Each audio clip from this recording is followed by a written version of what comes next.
नमस्कार। AGCNN edu पर robo news में आपका स्वागत है। मैं हूं आपकी एआई एंकर वनीशा राणा। प्रस्तुत है आज का मुख्य समाचार। भारतीय समुद्री विश्वविद्यालय राष्ट्रपति ने 8वें दीक्षांत समारोह में भाग लिया।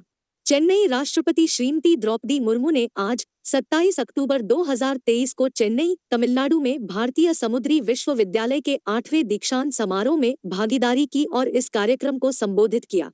इस अवसर पर अपने संबोधन में राष्ट्रपति ने कहा 7,500 किलोमीटर लंबी तटरेखा और 1,382 अपतटीय द्वीपों के साथ भारत की समुद्री स्थिति उल्लेखनीय है। महत्वपूर्ण समुद्री व्यापार मार्गों पर रणनीतिक स्थलों के अलावा भारत के पास 14,500 किलोमीटर लंबे संभावित नौगम्य जलमार्ग है। देश का समुद्री क्षेत्र इसके व्यापार और आर्थिक विकास में महत्वपूर्ण भूमिका निभाता है, क्योंकि देश का 95% व्यापार मात्रा के अनुसार और 65% व्यापार मूल्य के अनुसार समुद्री परिवहन के माध्यम से किया जाता है।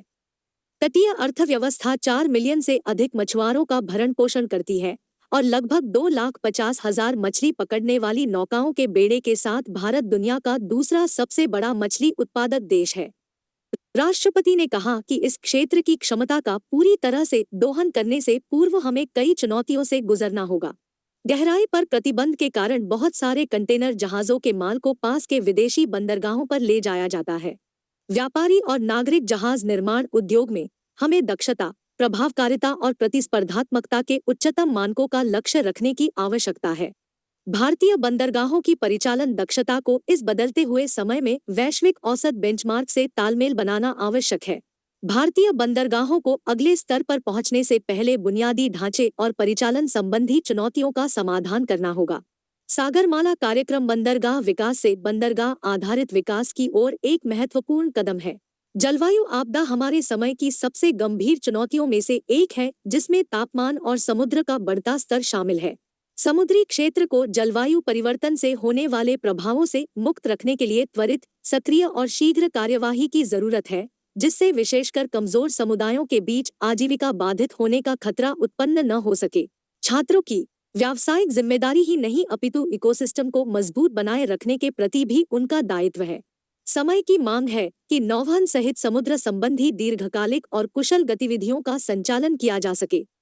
स्वस्थ इकोसिस्टम के लिए समुद्र में अधिक अनुकूल और हरित कार्यप्रणालियों को अपनाना भी आवश्यक है।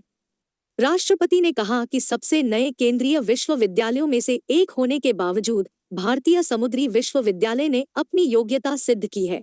इसमें समुद्री शिक्षा, अनुसंधान, प्रशिक्षण, शैक्षणिक भागीदारी और क्षमता निर्माण के लिए विश्व स्तर पर प्रशंसित उत्कृष्टता केंद्र के रूप में निखरने की क्षमता है, जबकि समुद्री कानून, महासागर प्रशासन और समुद्री विज्ञान जैसे संबद्ध विषयों में अपनी विशेषज्ञता का विस्तार करने की भी क्षमता है।